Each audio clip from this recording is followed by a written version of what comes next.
Hola, soy Carla Silva, estudiante de la carrera de Derecho de la UTPL. En este microvideo queremos compartirles con mis compañeros ciertas generalidades de una de las garantías jurisdiccionales más importantes de la justicia constitucional, como es la acción extraordinaria de protección. Empecemos.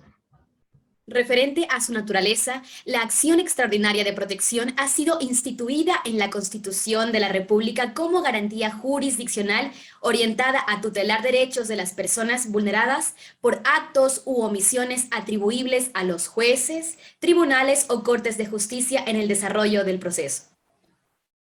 Respecto al objetivo, requerir de la jurisdicción constitucional en una sentencia que resuelva sobre la vulneración del derecho al debido proceso u otros que hubieran sido vulnerados por un acto u omisión del juez que conoció una causa en la justicia ordinaria mediante el respectivo proceso. Respecto a su competencia, a diferencia de las garantías jurisdiccionales previstas en la Constitución, acción de protección, habeas corpus, habeas data y acceso a la información que se tramitan en primera instancia ante cualquier juez del lugar en que se emite el acto o se produce la omisión en el que surten efectos los mismos y en apelación ante las Cortes Provinciales de Justicia, la acción extraordinaria de protección debe ser conocida por la Corte Constitucional, la que de otra parte conoce esta acción en única instancia. La residualidad, según lo dispone el artículo 94 de la Constitución, para que proceda a la acción es necesario haber agotado todos los recursos ordinarios y extraordinarios previstos en la vía judicial, dentro del término legal establecido para el efecto, por lo que se puede entender que si la vulneración de un derecho ocurre en un proceso que aún no ha concluido, es indispensable que la parte que considere lesionado su derecho espere su finalización, para lo cual deberá interponer los recursos que para el caso prevé la normativa respectiva. La Corte Constitucional se ha pronunciado en la sentencia número 154-12-EP/19 sobre las decisiones que son objeto de acción extraordinaria de protección.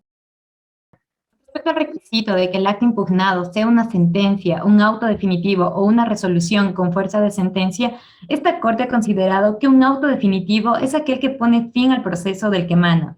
Un auto que pone fin al proceso es aquel que se pronuncia de manera definitiva sobre la materialidad de las pretensiones, causando cosa juzgada material o sustancial, o aquel que previo al pronunciarse sobre el fondo de las pretensiones impide que el proceso continúe y que las pretensiones puedan ser discutidas en otro proceso.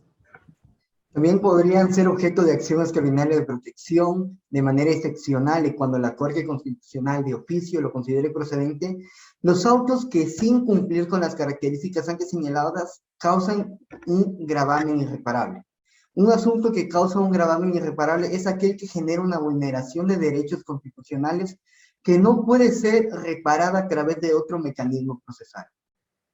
En el presente caso, se observa que la decisión judicial impugnada corresponde a un auto que deja constancia de que se encuentra ejecutoriado el auto que niega la alegación de error esencial y en consecuencia ordena a la parte demandada que consigne la suma adeudada o dimite bienes en el término de 24 horas. Esta decisión judicial, por su naturaleza, no corresponde a una decisión con fuerza de sentencia que ponga fin a un proceso judicial. El proceso judicial del que emana la decisión judicial, ahora ya impugnada, culminó con la emisión de la sentencia de casación por parte de la Sala de lo Civil, Mercantil y Familia de la Corte Nacional de Justicia el 15 de marzo de 2010. El auto que se impugna fue dictado en fase de ejecución. Otro precedente muy importante de la Corte Constitucional es la sentencia 03716 septiembre-Corte Constitucional, en donde se ha establecido lo siguiente. En función del principio de preclusión, los asuntos de admisibilidad ya no pueden ser revisados fuera de la fase correspondiente, y como regla jurisprudencial y con efecto erga omnes, ha dicho lo siguiente. Una vez que la sala de admisión ha admitido a trámite una acción extraordinaria de protección, y por tanto se ha superado la fase de admisión, el Pleno de la Corte Constitucional, en la fase de procedibilidad, deberá dictar sentencia en la cual se analice el fondo del asunto. Esto es, se verifique la vulneración de derechos en la decisión judicial impugnada, sin que se pueda volver a revisar o analizar los presupuestos de admisibilidad ya superados en la primera fase de esta acción.